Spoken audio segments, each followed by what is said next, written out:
तो कृष्णदेव कॉलेज के Godavari girls hostel में एक अलिखा नियम है, कमरा नंबर 13 कभी किसी को अलॉट नहीं किया जाता। हर कोई इसकी डरावनी कहानी जानता है, लेकिन आज एक नई स्टूडेंट रवीना के लिए ये नियम तोड़ा जा रहा है और उसे जरा भी अंदाजा नहीं है कि उसे किस अंधेरे में धकेला जा रहा है। सोचिए, हॉस्टल की हवा में कानाफूसी हो रही है, हर नजर में एक चेतावनी छिपी है। जब रवीना को उसके माता पिता उस कमरे की तरफ लगभग घसीटते हुए ले जा रहे थे, तो बाकी लड़कियों की आंखें डर से चौड़ी थी। वो सब जानते थे कि कमरा नंबर 13 सिर्फ एक कमरा नहीं है, वो एक कब्र है और शायद रवीना उसकी अगली शिकार बनने वाली है। असली खौफ तो तब शुरू होता है जब किसी का अपना ही डर सबसे बड़ा दुश्मन बन जाए, है ना? क्या होता है जब चीखें अनसुनी कर दी जाएं और किसी को एक ऐसी जगह अकेला छोड़ दिया जाए जहां अंधेरा भी सांस लेता है। चलिए इस कहानी के जरिए इस भयानक सवाल का जवाब ढूंढते हैं। रवीना के लिए ये एक नई शुरुआत होनी चाहिए थी, पर उसे तो ये एक अंत जैसा लग रहा था। वो हॉस्टल में नहीं रहना चाहती और उसकी आंखों में डर साफ साफ दिख रहा है। लेकिन उसके माँ बाप के लिए ये सब सिर्फ एक बच्ची की जिद है। उनकी नजर में कमरा नंबर 13 में कोई श्राप नहीं है, वो बस एक खाली कमरा है। देखिए, यहाँ रवीना के डर और उसके परिवार की सोच के बीच की गहरी खाई साफ दिखती है। जो उसके लिए एक खौफनाक हकीकत है, वो उनके लिए बस एक बहाना है। उसे जबरदस्ती कमरे में धकेल दिया जाता है और जैसे ही दरवाजा बंद होता है, रवीना उस दुनिया में बिल्कुल अकेली रह जाती है। तो अब रवीना उस कमरे में अकेली है। जैसे जैसे रात गहरा रही है, कमरे की 4 दीवारें उसे घूर रही हैं। खामोशी इतनी गहरी है कि उसे अपनी धड़कनें तक सुनाई दे रही हैं और बहुत जल्द उसे कुछ और भी सुनाई देने वाला है। आधी रात का वक्त और दरवाजे पर जोरदार दस्तक। रवीना का तो दिल ही दहल गया, लेकिन बाहर कोई भूत नहीं बल्कि सीनियर लड़कियां हैं जो उसका मजाक उड़ा रही हैं। वो दरवाजा बंद कर लेती है, पर उसे ये नहीं पता था कि असली खतरा तो कमरे के अंदर ही है। जब रवीना के आंसू बहने लगते हैं तो अचानक उसे एक और रोने की आवाज सुनाई देती है। एक ऐसी आवाज जो उसकी अपनी नहीं है। वो चीखती है, कौन है?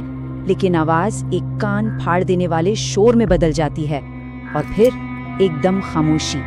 इस कमरे में खामोशी चीखों से भी ज्यादा डरावनी है।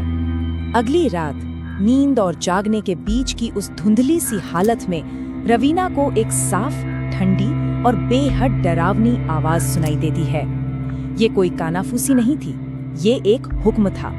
अब ये साफ हो गया है, इस कमरे में कोई और भी है और वो रवीना को वहां से बाहर चाहता है, जिंदा या मुर्दा। और फिर परछाइयां जिंदा हो उठती हैं। बिस्तर के नीचे से एक काला साया निकलता है जो दीवारों पर रेंगने लगता है। रवीना भागने की कोशिश करती है, लेकिन दरवाजा अपने आप जोर से बंद हो जाता है। उसकी चीखें दीवारों में ही दम तोड़ देती हैं और डर उसे अपने अंधेरी गोद में खींच लेता है। अब तक जो डर था वो एक शक्ल ले चुका है। आत्मा अब रवीना के ठीक सामने है और ये साफ है कि वो सिर्फ डराना नहीं चाहती। उसका एक मकसद है, उसकी एक कहानी है और वो चाहती है कि रवीना उस कहानी का सबसे खूनी पन्ना लिखे। तो इस आत्मा का नाम है शकुंतला। वो दावा करती है कि उसे इसी कमरे में जलाकर मार दिया गया था और अब वो बदला चाहती है। लेकिन वो ये बदला खुद नहीं लेगी, वो चाहती है कि रवीना उसके लिए हत्या करे। शकुंतला का मकसद बिल्कुल साफ है, बदला। वो चाहती है कि रवीना उन लोगों को मारे जिन्होंने उसे जलाया था।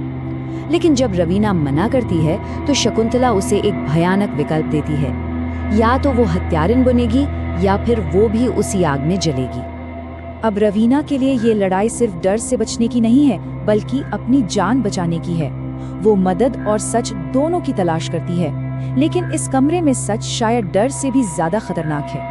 रवीना की क्लासमेट संजना उसकी मदद करने की कोशिश करती है। वो रवीना को अपने कमरे में ले जाने के लिए उसके रूम में आती है, लेकिन तभी दरवाजा जोर से बंद हो जाता है। शकुंतला की आत्मा संजना को गर्दन से पकड़ती है और एक झटके में उसकी जान ले लेती है। रवीना अपनी आंखों के सामने अपनी एकमात्र दोस्त को मरते हुए देखती है और कुछ नहीं कर पाती। अपनी दोस्त की लाश के पास बैठी डरी सहमी रवीना अपने फोन में सच ढूंढने की कोशिश करती है, पर उसे जो मिलता है वो कहानी को सुलझाने के बजाय और उलझा देता है।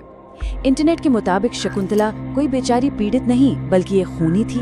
तो फिर सच क्या है? जब रवीना भूत को बताती है कि ये सब उसकी अपनी गलती थी, तो शकुंतला गुस्से से चिल्लाती है। वो कहती है कि वो लड़का उसे बचा सकता था, लेकिन उसने ऐसा नहीं किया। उसकी इस बात से कहानी में एक और उलझन पैदा हो जाती है। सच क्या है? क्या शकुंतला झूठ बोल रही है या इंटरनेट पर लिखी कहानी अधूरी है? अब रवीना को यकीन हो चुका है कि इस कमरे से जिंदा निकलने का कोई रास्ता नहीं है। मौत उसे इस अंतहीन आतंक से बेहतर लग रही है। एक खुली खिड़की उसे आजादी का झूठा वादा करती है और वो अंधेरे में कूद जाती है। तो क्या रवीना बच गई? क्या छलांग लगाकर उसने इस श्राप को हरा दिया? नहीं, कहानी का अंत यहाँ नहीं होता, क्योंकि कमरा नंबर 13 अपने शिकार को इतनी आसानी से जाने नहीं देता। जब रवीना की आंखें खुलती हैं, तो उसे लगता है कि उसे एक स्ट्रेचर पर ले जाया जा रहा है। सामने एक ऑपरेशन थिएटर है जिसका नंबर भी 13 है। एक पल के लिए उम्मीद जगती है कि शायद वो बच गई है, लेकिन फिर उसकी आंखें बंद हो जाती हैं। जब उसकी आंखें दोबारा खुलती हैं, तो वो अस्पताल में नहीं है। वो वापस उसी हॉस्टल के कमरा नंबर 13 में है। वो अपना फोन उठाती है और तारीख देखती है। उसे छलांग लगाए हुए पूरा 1 हफ्ता बीत चुका है। और ये है कहानी का सबसे भयानक सच। वो कभी भागी ही नहीं थी। वो तो 1 हफ्ते से उसी कमरे में बेहोश पड़ी थी। संजना की लाश अभी भी वहीं पड़ी है और अब उसमें से तेज बदबू आ रही है। उसका बचना सिर्फ एक भ्रम था। ये कमरा एक जाल है, एक कभी न खत्म होने वाला लूप। शकुंतला की आत्मा लौटती है, लेकिन इस बार वो धमकी देने नहीं, बल्कि एक प्रस्ताव देने आई है।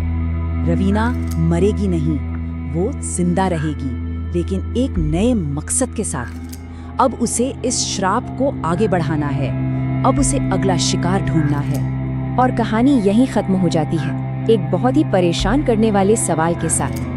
रवीना अब उस कमरे में फंस चुकी है, धीरे धीरे अपना मानसिक संतुलन खो रही है। वो अब पीड़ित नहीं है, बल्कि उस श्राप का एक हिस्सा बन गई है।